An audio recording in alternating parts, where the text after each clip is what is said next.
बिर्याणी खाल्ली, त्यानंतर कलिंगड खाल्लं आणि काही तासातच तब्येत बिघडून मृत्यू.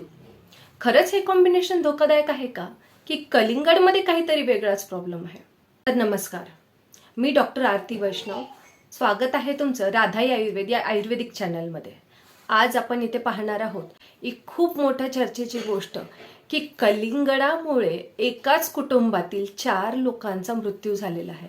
पण यातील आयुर्वेदिक किंवा हेल्थ विषयक खरं सत्य काय, हे मी आज तुम्हाला इथे सांगणार आहे. मुंबईमधली ही घटना सध्या खूप चर्चेत आहे. एका कुटुंबाने बिर्याणी आणि त्यानंतरच कलिंगड असे खाल्ले आणि नंतर त्यांची तब्येत अचानक खालावली.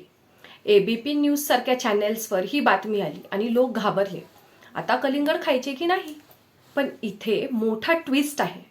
समस्या बिर्याणी आणि कलिंगडमध्ये नाही, तर समस्या असू शकते कलिंगडमध्ये वापरलेल्या केमिकल्समध्ये.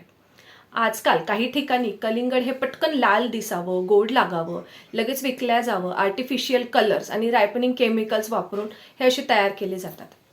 तर काही केसेसमध्ये इंजेक्शन्स देऊन सुद्धा त्याचा रंग वाढवला जातो, जे शरीरासाठी खूप हार्मफुल असू शकतं. असे कंटॅमिनेटेड फ्रूट्स खाल्ल्यानंतर उलट्या, जुलाब, पोटदुखी आणि सिव्हिअर केसेसमध्ये पॉयझनिंगसुद्धा होऊ शकतं. म्हणजे काय, की प्रॉब्लेम हा फ्रूट नाही, प्रॉब्लेम आहे ते फेक केमिकल्स आणि खराब हँडलिंग.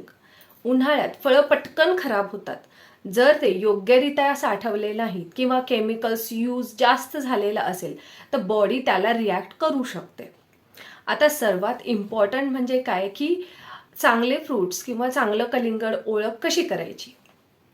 खूप ब्राईट लाल रंग अननॅचरल वाटतोय का, की कट केल्यावरती आतमध्ये वेगवेगळे रंग, वेगवेगळे पॅचेस दिसत आहेत का? चव खूपच आर्टिफिशियल गोड आहे का, की जी नॅचरल जशी असते तशी नाहीये, पण काहीतरी वेगळंच लागतंय. गोड आहे मात्र वेगळंच लागतंय. हातावर चोळल्यावरती रंग लागत असेल तर सावधान. असं जर का तुम्हाला वाटत असेल तर ते अजिबात खाऊ नका. नेहमी फळ जे आहे ते ट्रस्टेड व्हेंडर म्हणजे तुमच्या नेहमीच्या विक्रेत्यांकडून फळं घ्या. घरी आणून त्याला नीट म्हणजे मिठाच्या पाण्याने धुवून घ्या. कट केल्यावरती लगेच खा. त्याला स्टोअर करून फ्रीजमध्ये ठेवून 8 दिवस मग खाऊ नका. हेवी मील नंतर लगेच फळं खाणे टाळा. थोडा गॅप ठेवा. आणि मित्रांनो, घाबरण्यापेक्षा माहिती घेणं जास्त महत्त्वाचं आहे. कलिंगड वाईट नाहीये, पण ते चुकीच्या पद्धतीने तयार केलेलं अन्न धोकादायक असू शकतं. हा व्हिडिओ तुम्हाला युजफुल वाटला असेल तर नक्की शेअर करा, कारण एक शेअर कुणाचं तरी हेल्थ वे वाचवू शकतं. आणि अशाच आरोग्यविषयक माहितीसाठी राधाई आयुर्वेद या चॅनलला नक्की सबस्क्राईब करा.